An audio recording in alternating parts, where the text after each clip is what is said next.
我係林群星，我今日嚟睇咧《牡丹亭驚夢》。咁啊，我以前都睇過呢一個戲嘅折子戲，今日有機會睇晒全場咧，我覺得非常之精彩。每一次睇咧，其實都有個新嘅感覺，無論係服裝啊、燈光、佈景，當然個音樂同埋演員嘅演出咧，都係配合得非常之好。我自己係教書嘅，咁我好希望我自己啲學生咧都有機會睇到呢啲演出啦，增加佢哋對中國文化嘅認同。咁傳統文化非常之精彩，希望我將來有機會帶俾同學嚟一齊欣賞。我係梁寶華，香港教育大學文化與創意藝術學系嘅教授。講真，真係今次係第一次喺呢個團嘅演出，好多嘢都好驚喜，生產好配合，好合拍，聲色藝唱做練都非常之到位啊！好能夠表達到戲劇裏邊主角嘅情感啦、個故事啦，佢哋能夠真係表達到呢兩個主角，咁所以係睇得人好開心、好舒服嘅。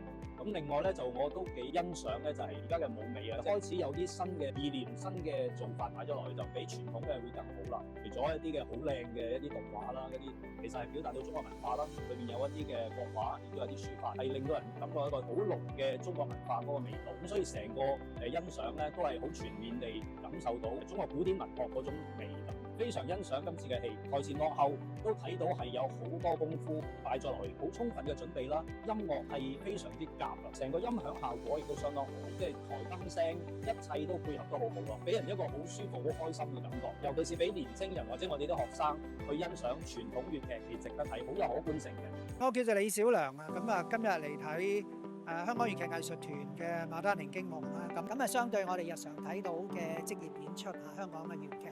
咁呢個係精緻嘅，係好精緻啲。咁就佈景嗰度係花咗好心機嘅。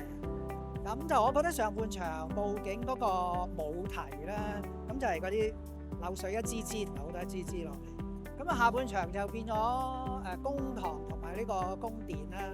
咁就個舞題係轉咗嘅，咁就兩支大柱係好。我唔應該另外咁樣，兩支大柱係好顯著嘅下半場嗰個舞台設計、佈景設計。咁就另外嗰個幻燈片嗰度就有呢個有少少嘅動畫啦。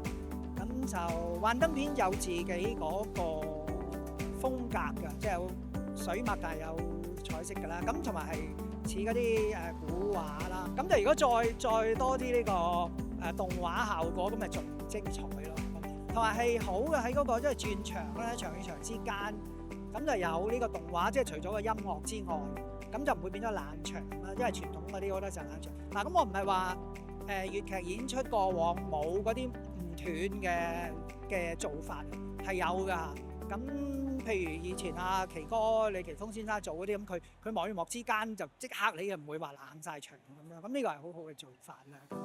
就另外演員咧。就兩位都係年青一輩啦，咁就阿劉麗咧，我以前同佢做過同事啦，咁就佢今晚演出，我嘅感覺係真係流麗啊，身段好流麗，唱腔又好流麗，咁就扮相好盡美啦。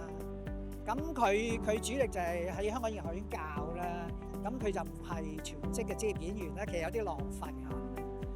咁佢同佢個學生啊吳敏婷咧開始嘅時候，呢個遊園驚夢咁樣係相當之匹配，兩個扮相係非常之融和，呢個好難得真係。咁戲劇圈有一句叫做戲曲圈啊，應該叫做老天爺賞飯吃。